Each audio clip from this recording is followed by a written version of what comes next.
Welcome to EllieMD's live educational series. We are so glad you're here as we continue our mission to help people live longer, healthier lives. At EllieMD, we go beyond telehealth. We're building a community rooted in education, innovation, and personalized support to empower your wellness journey. Today, we're excited to welcome back Erin Seprish, a registered dietitian nutritionist with a passion for helping individuals develop a healthier relationship with food, their bodies, and their overall wellness. Erin brings both compassion and clinical expertise to the table with specialized knowledge in GLP-1 nutrition, disordered eating, and sustainable lifestyle habits. Her approach is rooted in science, not restriction, helping clients navigate everything from complex eating patterns to metabolic support with GLP-1s. What makes Erin's work so impactful is her ability to meet people where they are. Whether you're navigating emotional eating, struggling with appetite on GLP-1, or simply want to make more mindful choices, Erin offers practical strategies backed by evidence and empathy. Welcome back, Erin. Nice to have you here. How are you doing? I'm doing great. Thank you so much for having me. Maybe you could talk to us a little about your journey, why you do what you do, and how you got here. Maybe you could share a little about yourself. So I'm a registered dietitian nutritionist. So that is we are the experts in the nutrition and diet field. So we say whenever you have a heart problem, you go to a cardiologist. If you have a food or nutrition problem, you go to a registered dietitian. That's what we're here for. So my journey started back in 2013, got an undergrad in nutrition, started working I'm in Charleston, South Carolina. So started working at the Medical University of South Carolina. Um, in the nutrition field, and have just grown from being in the hospital to now working on a corporate level, and really found a desire to help people with disordered eating just from my own struggle of disordered eating and growing up and seeing all the fad diets being thrown at you, struggling with weight, not really um, following the newest trend basically. And decided that that's where I wanted to hone in and really learn about so I could help as many people as I could get out of the diet restriction type of mindset and really find food freedom. So Mhm. that's what I do with a lot of my clients, and it's now played into GLP-1s. I love GLP-1s. I love what they help the body do. And I love having clients and helping them, especially who have a disordered eating past, be successful on a GLP-1 and then, help them through the rest of their life. Yeah, I love that you have your own personal experience. I know I've struggled with my weight my entire life. Mhm. I was at 235 pounds at my heaviest, and there's just so much misinformation when it comes to nutrition and um, just wellness in general. Mhm. I grew up in the culture where eat carrots and celery, and that's how you'll lose weight, and that's not the Yep. right way. So I am so glad you're here to talk to us about the support products around GLP-1 and nutrition. I know we have a lot of people on this call who are either starting their GLP-1 journey or they've been on it. Maybe they're hitting some plateaus. They want to learn more. So let's Mhm. start with the basics. How did GLP-1s affect hunger and fullness cues? And what Yep. challenges do clients commonly face because of that? Yeah, so absolutely. So if you're on a GLP-1, you know this full, full hunger cues are diminished, obviously. So hunger cues can look at anything from like the mild gurgling, gnawing in your stomach, feeling like kind of like growling, to headache, to trouble concentrating, to mood. There's a bunch of different hunger signals. But they are diminished when you're on a GLP-1. So you'll still feel those physical signals. You'll still feel that hunger in your stomach, but you may miss all the other cues. Whereas fullness cues are super heightened, right? So the GLP-1 increases the body's response to satiety signals. So you feel full sooner and for longer. So because of that, it does have some challenges where a lot of people, the biggest challenge I see is a lot of people forget to eat. They either forget to eat or they're like, I'm not hungry, I'll skip a meal. Okay, we don't want to do that. We still have to nourish our bodies. So skipping meals can result in malnutrition. Not eating enough can result in malnutrition, which leads to other issues I'll kind of talk about later. But kind of a way to combat that is I have a lot of clients just put a timer on their phone. Like again, practice, very practical. Put a timer on your phone, I need to eat breakfast by this time. I need to eat lunch by this time. I need to eat dinner by this time. And it's that reminder of I have to fuel my body. I have to nourish my body. And it's a good reminder for you. Yes, absolutely. And thirst too. Your Hmm. perception of thirst also diminishes too. So making sure that you hydrate is essential Yes. while on GLP-1s, absolutely. So you mentioned setting up timers and reminders. Do you have any other advice to give to individuals who feel disconnected? Because we still have to fuel our bodies. We're not going to lose weight if we don't get enough protein and fiber Hmm. in. And those are essential. But do you have any other additional advice or things that people could do to remind themselves when they feel disconnected from food while on G? Yeah. Disconnection is a huge thing we're seeing, which it's nice if you've always had the food noise kind of in your mind, which I have had basically my entire life too. So I definitely get it. But it is GLP-1 is nice because it quiets that, but you do feel a little disconnected from food. You don't quite get those cravings or those things that you lo used to long for. Um, so because it helps reduce appetite and cravings, you can disrupt the normal food relationship that you have.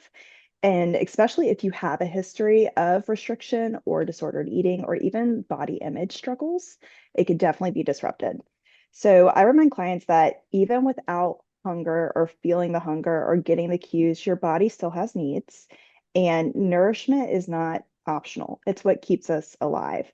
So just because food doesn't sound good or you don't feel hungry, we still have to nourish our bodies.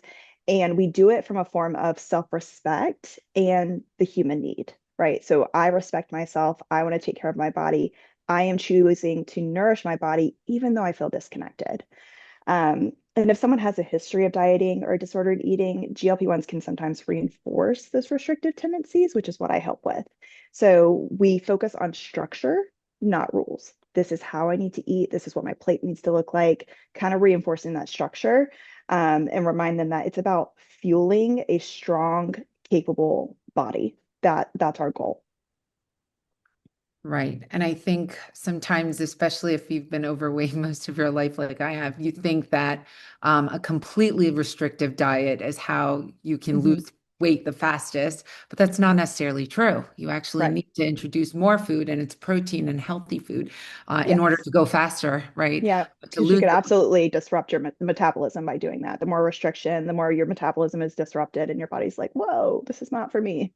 right. No, absolutely. Now, how can someone rebuild a healthy relationship with food while eating less? So this is a part that I really like about GLP-1s because it kind of clears that food noise we talked about. And it allows people to sit back and look at what do I need to put in my body versus what is my brain signaling and what is everything telling me today and having that overwhelming food noise. You're able to actually sit back and look at, okay, what needs to be on the plate, what's going to nourish my body, and it's almost like a clearing. Um, you're able to step back and learn what your body actually needs, which is what I provide in my nutrition program and ebook. We go back to the basics of what your body needs and what science says and what evidence-based research says, not what social media says or Google says or whatever. We go back to the research. So, some tips on how to rebuild a healthy relationship with food. We prioritize nourishment over numbers. Right. So, me specifically, not focusing on calories or restriction, but looking at, again, what does the body need? Looking at the whole picture. How can I nourish it well? So when I work with clients, we look at the full plate and what we can put on it, not how much of this can I get before I hit my calorie goal, if that makes sense. Mhm. Um, Another way we can work on a healthy relationship with food is eliminating the food language of good and bad. Mhm. So I'm sure you probably heard this, like neutralizing the language. So food is not good, food is not bad, food doesn't have morals, right? So if we can eliminate that, it kind of helps with the psychological side. Whereas if I think pizza is bad and I eat it, I am now internalizing I'm bad, right? And then a lot of people will take that to the extreme and say, I'm now bad. I'm just going to go on a binge. I've already messed up. I've already screwed up. I'm just going to binge and eat whatever I want. And then the next morning, you don't feel quite as great, right? So, making food neutral, food is food. There is food that nourishes us more than other foods. And there's a place for all of them, but trying to eliminate good and bad. And then the last thing I would say is making meals a positive experience. Someone who has had, has been overweight all of their life, meals have probably been not as enjoyable, because you're always thinking of how can I restrict or what is this going to do to my body? So going back to making it a positive experience, I use the word mindfulness a lot whenever I talk with clients. So bringing intention to that meal. Actually sit down, slow down, and enjoy what you're eating without distraction. So not scrolling on your phone, not on the computer while you're working, actually bringing intention to the meal and going back to, I have clients work on going back to the senses of, do I enjoy what I'm eating? Do I like the taste? Do I like the smell? Do I like the texture? Does the way it look, is the way it look appealing? And that's kind of a way that you can bring mindfulness back to the meal itself. Oh gosh, I love that piece of advice that you just gave. Like that self-talk, that negative self-talk, Mhm. and changing that language. Yes. That food is food, it's neutral. No, I'm not a bad person. And then Mhm. also just because you had one bad day, don't make it a bad week and a bad month, Exactly. just get Yes. back on track. I love that because yeah, a lot of this is a mindset shift. Talking about mindset shifts. What mindset shifts do you encourage when food no longer brings the same joy or emotional comfort for individuals? So that's a great question, because a lot of people do find comfort in eating. We find joy. Food is supposed to be, um, meals. When you sit down, you think of like culture, a lot of culture. You sit down for a meal, you think of holidays, it's a meal. Like there's supposed to be joy and comfort that comes from eating, which is why I love this field so much. But it it's challenging when you're on a GLP-1 because if you don't, the food noise is down a little bit, and you may not find that you like everything that you previously liked. Um, so what I do is help people find a shift into where the joy or the comfort comes from. So I work with a lot of clients who are emotional eaters, so not on GLP-1s, but they are emotional eaters. And what we have to do is find that shift into something else that they can do that's not eating that provides the comfort. So this can be applied to GLP-1s, but I have clients when they were feeling emotional. So let's say something happened at work, or you got fussed at, you did something wrong, whatever, and you're feeling those heightened emotions. And you might say, oh, I work from home, let me run to the pantry. Or, oh, on my lunch break, I am going through the drive-through. Like that is it. I'm going, like that's going to give me that comfort. What we say is take a pause. It's challenging, but with practice, you can do it. You take a pause and you say, what do I actually need in this moment? What do I need right now? This just happened. What do I need that's going to make me feel better that's not related to food? So Mm, sometimes that could be, I need to pick up the phone and I need to call and I need to vent to a friend and I just need to let it all out and I'll be good. Sometimes it could be, I need a hug. I need that physical connection.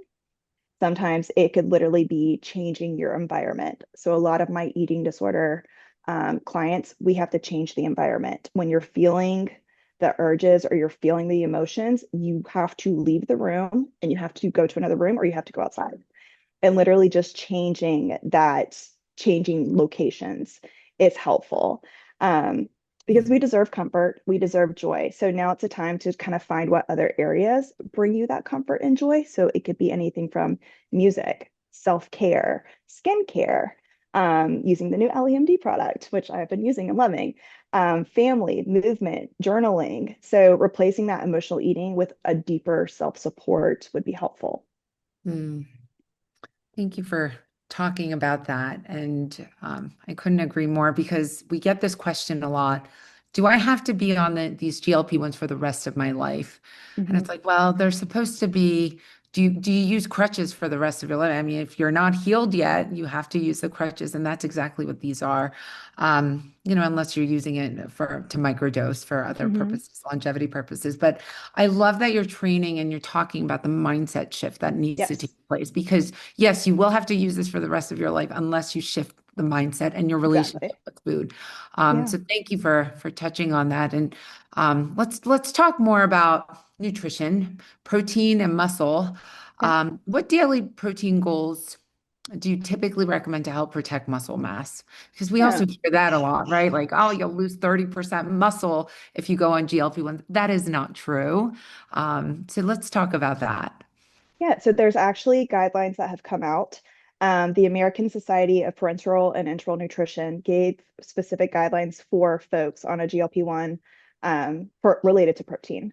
So I'm going to get a little mathy for a second, but if you live a sedentary lifestyle, which hopefully you are not living a sedentary lifestyle on a GLP-1, hopefully you're getting some movement in. But if you live a sedentary lifestyle, you're looking at 1 to 1.2 grams per kilogram of weight per day. If you live an active lifestyle, so you are going to the gym, you are strength training, you are getting cardio in, you're moving your body, we're looking at 1.2 to 1.5 grams of kilograms per day. So to eliminate all the math that you would need to do to transfer to kilograms and all of that, a good way to look at it is if you live a sedentary lifestyle, about 55% of your weight should be protein. Okay. So sedentary lifestyle, let's say you're 200 pounds, that's about 110 grams, 55%.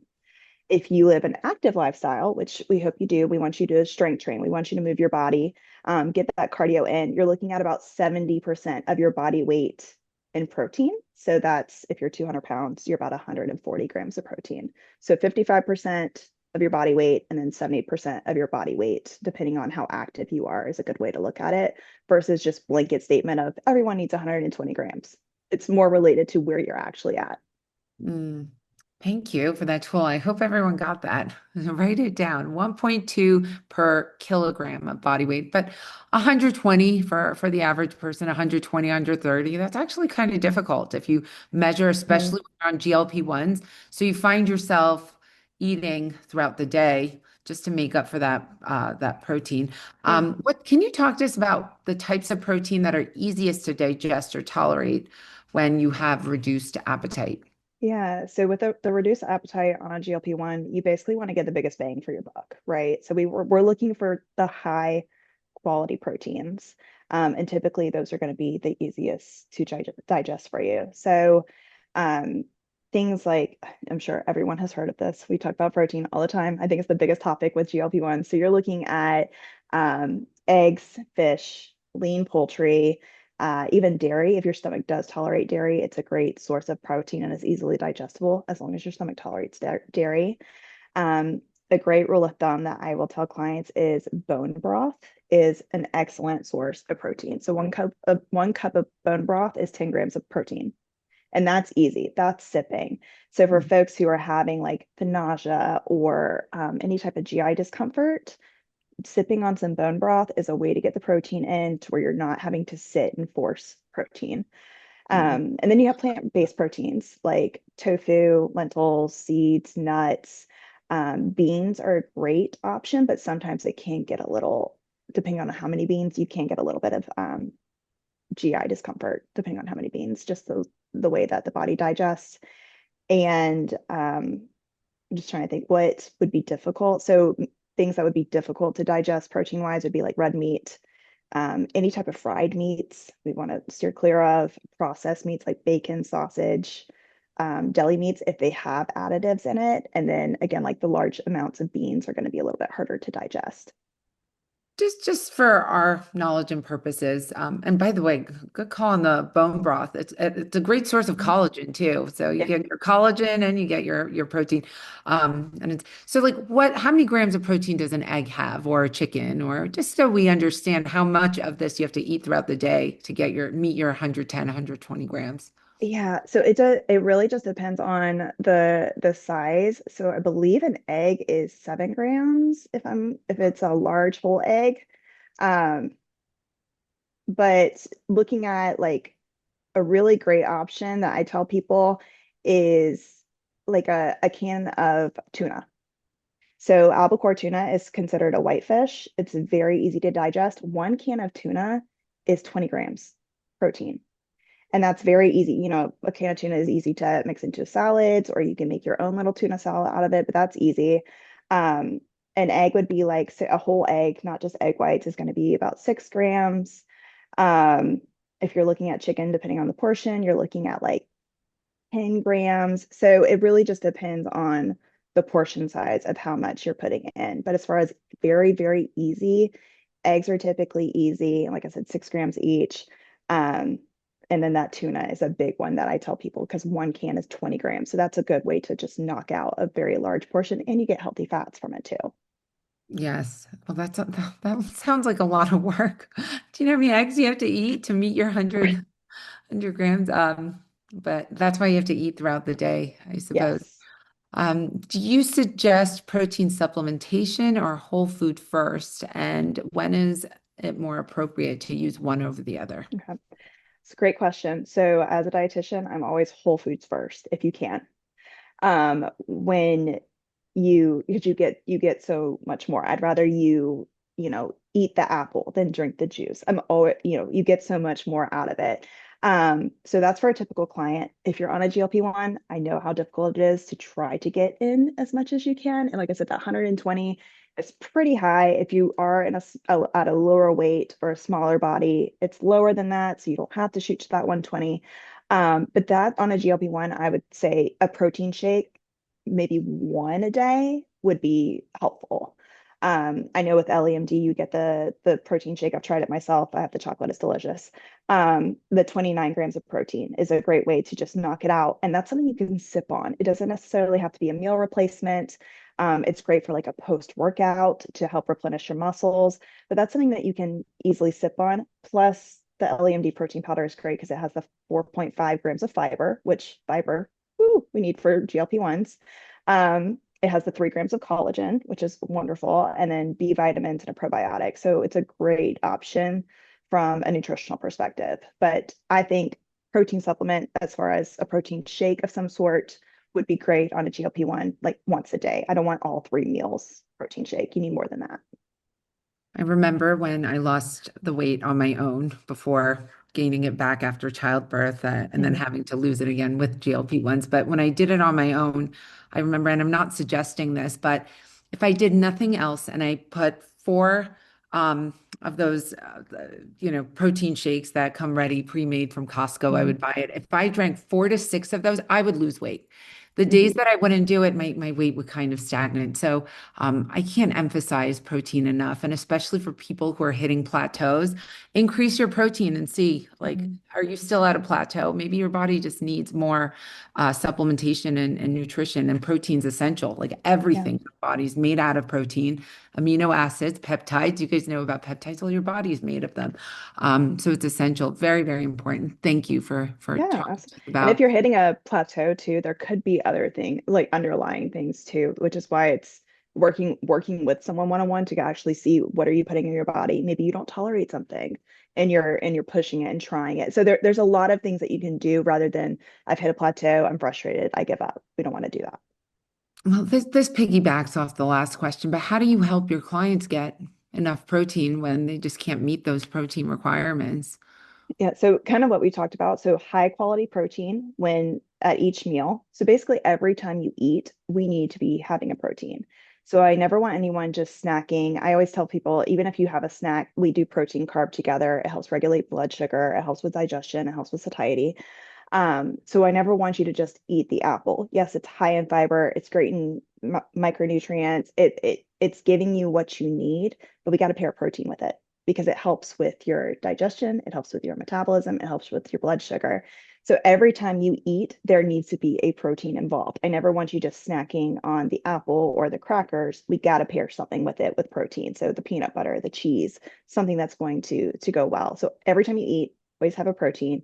Look for those high quality proteins we discussed, and then add in a protein shake where you need it in order to get I mean, 29 grams, that's a great boost and a drink that you just sip.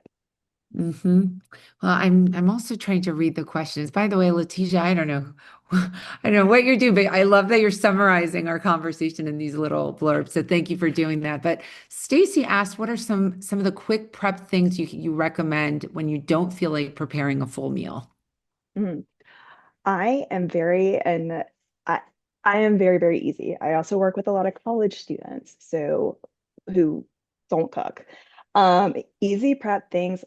My dinner tonight, great example. Salmon in the air fryer. You got protein, right? It's a great source.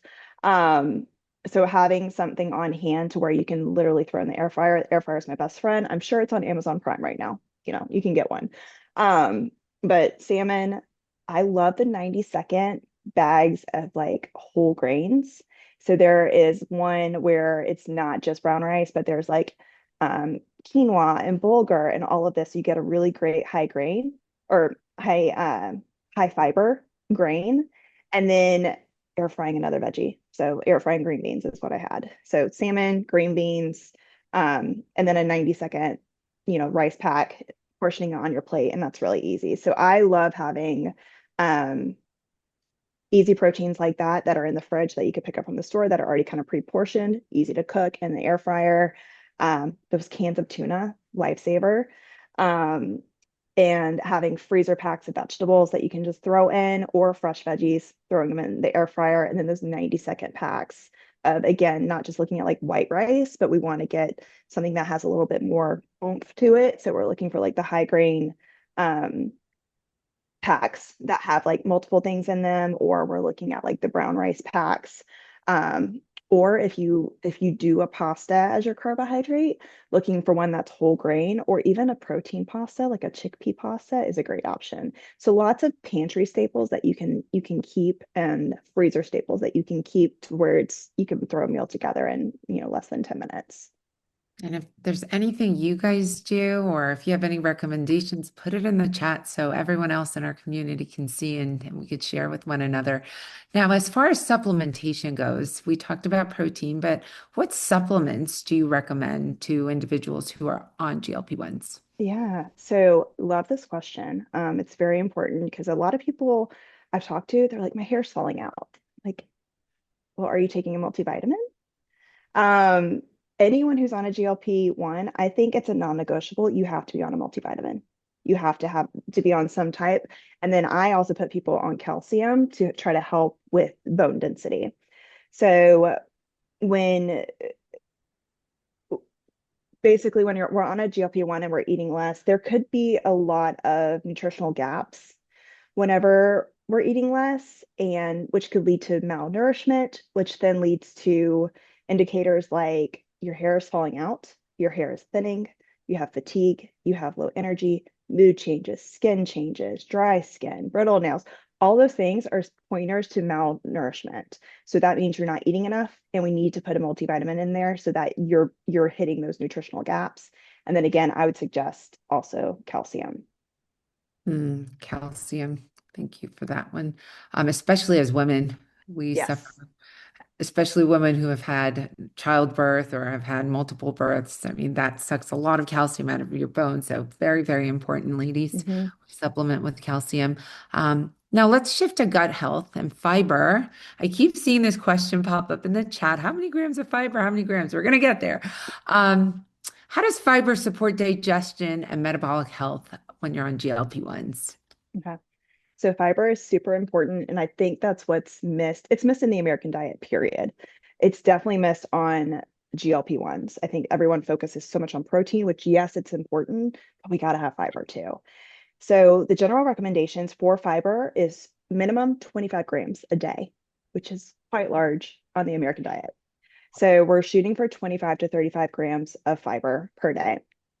How fiber helps with digestion. So some benefits are it helps prevent the constipation and supports regularity. So we know a GLP-1 slows your gut motility, which can lead to potential GI side effects like constipation. But fiber helps add that bulk and helps food move through more efficiently, keeping things consistent. It also feeds our gut bacteria. So prebiotic Oh, I just lost you there. Prebiotic fibers feed the beneficial gut microbes, and a healthy microbiome improves digestion, immunity, and inflammation regulation. So it helps with that and digestion. For metabolic benefits, there's improvement in blood sugar. It increases satiety and satisfaction that you feel after eating, and it supports healthy cholesterol. So fiber is very beneficial for both digestion, keeping things moving, and also metabolic health. So again, blood sugar, cholesterol, and then that feeling of satisfaction after a meal. And it fuels your gut microbiome, right? Hmm. It's the source, which is very important, the second brain, as we like to call it. Um, What are your favorite high fiber foods or supplements that are well tolerated? Yeah, so obviously whole foods first. We've said that before. So looking at foods like oats, berries, seeds, chia seeds, flax seeds, beans, fruits, veggies, avocado. Avocado is actually a very high source of fiber, and I think we miss that because we're so focused on the fats. But adding things like flaxseed to your protein shake whenever you're mixing it together. So if you do the vanilla and you're adding berries, you're getting extra fiber there. You add some flaxseed, you're getting extra fiber there. That's a great option. Chia seeds are great to add on yogurt. You can make chia seed pudding. There's all kinds of things that you can add the seeds just to get additional fiber in. But for supplements, if you were going to go that route, that are well tolerated, acacia fiber is very well tolerated, and that's what's actually in the LEMD protein. Um, or psyllium based. So psyllium is Psyllium. Psyllium based products, like psyllium husk in a powder or even in a fiber capsule is helpful. So again, acacia fiber and psyllium is kind of what you're going to look for if you're going to supplement. Yeah, I was shocked to learn there's 8 grams of fiber in a cup of raspberries. Like raspberries have a lot of Berries are fiber. great. Yeah. I know. And then talking about the LEMD supplement, yes, we have it's a great sort. I mean, for that protein shake that you make, the 2 scoops, you're receiving around 7, 8 grams of fiber equivalent to the So a bowl of raspberries, your protein shake, and supplement with a couple other things, some great food choices, and you got your daily intake. So Yeah. um, another hack that I just recently, I bought a Ninja Creamy. I love Mhm. it. So I make my ice cream every night, and here you go. You get 40 grams, 30 grams of protein. You get your fiber in. I am in love, and it's a treat. It's a dessert. It feels like an indulgence, but it's not. It's very, Mhm. very healthy. Um, Now let's talk about how does gut health impact GLP-1 outcomes, and when should probiotics or prebiotics be considered? Okay. That's great. So gut health affects how well GLP-1s work, and how you feel on them. So supporting gut health with the right foods and the targeted supplements, kind of like we talked about, can help you get better results with fewer side effects. So the gut naturally produces GLP-1. So having a balanced gut microbiome enhances the GLP-1 receptor expression and the body's ability to respond to metabolic signals like satiety and insulin regulation. So having that healthy gut microbiome helps you respond better to the additional GLP-1 that you're putting in your body. Also, having a healthy gut microbiome may help with side effects that sometimes come, like the nausea, the bloating, the constipation. Um, but as far as a probiotic, so as a reminder for people, I get these back and forth all the time. Probiotic is the good bacteria in your gut, and prebiotic is the food for the good bacteria. So, good little rule of thumb there. Probiotics, I've had several GLP-1 clients who I've put on a probiotic because they just they're not having the regular bowel movements, and we're working on trying to get their nutrition to a place. But in the meantime, the probiotic is going to be helpful. So these are clients who are consistently having constipation or consistently having diarrhea, and we put them on a probiotic. For prebiotics, I personally do not recommend a supplement for a prebiotic because I want you to get it through your food. That's So, true. Like you yeah, mentioned. yeah. So it's found primarily in fiber-rich based foods, like we talked about. So, surprising, garlic is one. It's a great one. I feel like you can never have too much garlic in a recipe, depending, as long as it doesn't give you heartburn. Onions, asparagus, bananas, oats, the flaxseed we talked about, adding that to, your smoothies or your yogurts, great option. Apples, whole grains. There's a lot of ways you can get prebiotics in that I would recommend eating versus taking a supplement of some sort. Right, because it's alive. You don't know Mhm. how much of it has already died and diminished by the time you're getting the supplementation. Yes, you should get Mhm. it from natural foods. Absolutely. I agree. Are there specific strains and types of probiotics that you find particularly helpful for Yes. GLP-1 users? Yeah. So I'm gonna murder one of these names. The first one is Lactobacillus strains. That's great. That's in the probiotic I recommend. Um, the probiotic, if you wanted to take a probiotic on its own, I recommend Culturelle because it's got the lactobacillus strains in it, and it's very great, or it's very good, and it's cost effective. You find it in the grocery store. The other one, this is the one that's hard, is the bifido. I'm gonna get it wrong. Bifidobacterium strains is another great one on a GLP-1. Both of those, again, found in the LEMD protein powder. So between the protein powder where you're getting a pretty good amount of probiotic in it, or potentially using a probiotic by itself, which again, I recommend usually the Culturelle, unless it's a special case and we need to find you something different. That's good. Let me see. Let me go through some of the questions that are coming through. Some of them are, I love mixing protein powder, honey, gluten-free oats, and peanut butter, roll them into balls and refrigerate, grab a couple snacks. That's great. Sounds delicious. Jilly wrote, how many grams of fiber per day do you recommend? Also, how many grams of protein? We mentioned Mhm. uh, 23 roughly. Is that So fiber 25 to 35. And then protein, it depends on your activity level. So again, protein, look at if you have a sedentary lifestyle, so not a lot of movement, take your weight, and about 55% of your weight is what you need per grams. If you have an active lifestyle, we're looking more on like the 70% of your weight. So again, if you're 200 pounds times it, do 70%. And then that's about the range that you need to be for protein. Hmm. Thomas wrote, does anyone have trouble sleeping? Huh. Should we talk about sleep? Maybe that's important. It's part of nutrition. You need It to, is a part of, yeah. I would What think, role does from what sleep I've seen, play? yeah, from what I've seen from GLP-1s is if like you tend to sleep better because you have more energy during the day. So if you're exerting and if you're feeding your body well, you are moving your body, you are exerting this energy, then you should be sleeping well. And if you're not sleeping well, we need to look at some underlying causes. So some sleep deprivation is due to malnourishment. So looking at incorporating that multivitamin, incorporating that calcium, making sure you're hydrated, making sure you're nourishing your body, move your body. And if you're still struggling with sleep, there might be something underlying, even as, maybe you need a different pillow. I don't know. Again, Amazon Prime. So they have those deals going on. But yeah, sleep definitely contributes because then sleep contributes to stress to higher cortisol, whole gambit. Andrew Huberman talks about this, taking a hot shower before bed because your body temperature has to go down before you sleep, and so now you've increased that delta if you take a hot shower, so you'll sleep better. Supposedly, this is based off of his research.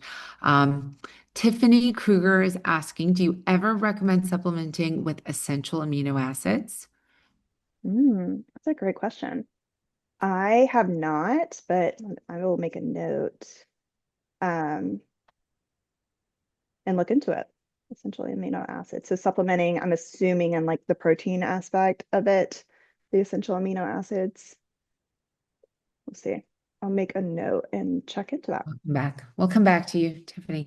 Um, Now let's talk about hydration, the Mhm. importance of hydration, whether you're on GLP-1s or not. Hydration is very important, but especially when you're on GLPs. Can we talk about um, what hydration strategies do you recommend for clients who aren't feeling thirsty? Yeah. So a big one is obviously, and it's very easy to say, drink water regularly. You need it. It's very, very easy to say that. But whenever you don't have the thirst or the desire, it's difficult. So it's difficult making a habit. There's actually water tracker reminders on that you can, like an app you can download, that I've had some people do where it's like it pings you, or if you have an Apple Watch, it pings you to drink water, drink water, drink water. So that's helpful. Another way is just to make the water desirable. And this is not just for GLP-1s. This is for all of my clients who don't drink water. It's having a reusable water bottle. And I tell folks, like, don't just go fill up, a glass. Get a water bottle that you like, especially as females. We like cute stuff, right? I love cute stuff. So get a water bottle that is appealing to you. It's your favorite color. You put a sticker on it, something that's going to make it like, this is mine. This is cute. I'm going to take it with me. It just makes it more desirable and it catches your eye versus, oh, I have to go in the pantry, or the cabinet, pull out a cup and then fill it up. Um, So whether you're working home, running errands, you're always going to have that water bottle with you. And I know there's a joke of, having an emotional support water bottle. That's what it is. So always having your water bottle with you because you always need to be sipping. Another great tool is think about the temperature that you prefer water. Everyone is different. This is always a question I ask my clients. Do you prefer room temperature or do you prefer ice cold? And typically, if we can identify what they like, it helps them improve drinking water. So if they like it room temperature, we don't put ice in your cup and your cute water bottle. We leave it sitting for a while and then you enjoy it room temperature. But for those who like it ice cold, we've got to get an insulated cup and you got to fill it with ice and you got to put the water in because it's going to be more desirable. I love ice water. I can't drink it room temperature. So if I just have a bottle sitting there, I'm not going to touch it. But if it's ice cold and I'm now used to it, I'm actually going to drink it. So temperature is a big one that makes a big difference, usually in water consumption. Also, a bottle with a straw. So Mhm. studies have shown that you drink more water if you use a straw.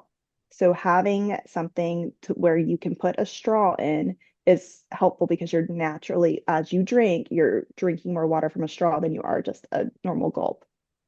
Another tool that I'll have people do is additives, adding some fruit, adding some cucumber um, to increase your water intake. Again, having some color in there, seeing it with the eye, like, oh, there's strawberries in there. This is fun. Let me drink it. It kind of tricks the brain, like, oh, I need to do that. Um, and then another way to help with hydration, especially on a GLP-1, is decreasing your intake of dehydrating beverages. Mm. So alcohol, caffeine, sugar sweetened beverages. If we decrease that, then hopefully it will help with the hydration piece as well. Oh, I love these recommendations. I like to put in my water, especially in the morning, some lemon juice, rose water, and chia seeds. And it just makes it Ooh, more fun to drink. And I put it in my Stanley cup. But before then, I really struggled with hydrating. And I got myself it's called a Hydrate Spark. It's a Hydrate mm, Spark water bottle. So it tells you, sends you reminders on your Apple yeah, Watch that you have to drink, and it tells you how much you've drank. The other thing is we give out the pamphlets and I'm sorry, the notebooks with our GLP-1s. Use the notebook because inside the notebook tracker, you guys can mark off how much water you've drank for the day. So I say use whatever tools necessary because I struggle with drinking water. I love this comment real quick. So Belinda Hobbs said, my water bottle has a name. It's Patrick. That's hilarious. Mine does not have a name, but she might need one. Mine's definitely a girl. I love it. Just, yes, Cassie wrote, I recently have added clear flavored protein powder to my water, Mm, and yes, it okay. needs to be very ice cold. Agreed. Um, if you haven't gotten your notebook, reach out to support and they'll get you one. They'll get one in your hands and a tape measure too. All right. Well, Erin, this was lovely. Thank you so, so much. Do you have any Yeah. final words for our audience? Any final recommendations? Anything else you'd like to add? And also, if we want to find you, where can we find you? Share a little bit more. Yeah, absolutely. So just final takeaways, again, the things I'm very passionate about on a GLP-1 is protein, fiber, hydration, multivitamin. Got to get that multivitamin. That's a big one that people miss, and then trying to hit those fiber goals. But as far as where you can find me, so I will put my website in the chat. My let me put that in there. So my business is the Nutrition Core. Core is Core. That is my website. On there, I offer one-on-ones, whether you're on a GLP-1, disordered eating, eating disorder, the whole thing. I also have a nutrition program specifically related to GLP-1. So have done the research. Have tried it myself. We've had great success with folks losing the weight and being able to maintain. We talk about everything, again, back to the basics, everything that you need. And while this food noise is calmed down, it's a great way to educate yourself on what the body needs and actually hear it from evidence-based research. Again, not from Instagram or whatever it might be. So we offer that a nutrition program and ebook that would be helpful as well. But you can go to that website and reach out to me, send me an email. I'm happy to help. Oh, go check her out, thenutritioncore.com. Well, thank you so much, Erin, for coming and educating our community. Thank you for being part of our community as well. And thank you all for joining us another week of our educational series. This is where the magic happens. This is all about our opportunity to educate and learn and grow together. So thank you all for tuning in, and we'll see you next week. Thank you, thank you, thank you. Have a wonderful evening. Bye bye.